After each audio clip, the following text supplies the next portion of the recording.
Beginilah suasana pembangunan jembatan Cikiru RW 04 Desa Neglasari, Kecamatan Dramaga. Setahun lalu TPT jembatan tergerus aliran Cikiru dan menyebabkan kekhawatiran akan roboh. Pasalnya jalan Cihideng kecil ini sebagai jalan alternatif warga masyarakat dua kecamatan.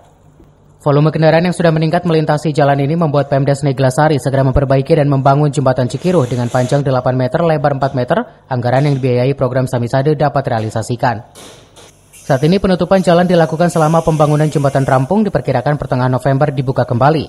Jalan Cihideng kecil RW 04 akan diserahkan ke PMK Bogor sehingga jalan desa tersebut berubah status menjadi jalan kabupaten. Kondisi jembatan memang sudah mengkhawatirkan karena di bawahnya itu sudah tergerus air. Jadi abutmen bawah itu sudah tergerus air, khawatirkan nanti roboh.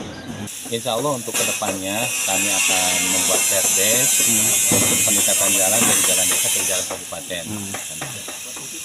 Untuk lebar jembatan jalan sendiri sudah memenuhi syarat. Kalau untuk lebar jalan memang belum memenuhi syarat karena ini masih jalan desa ya.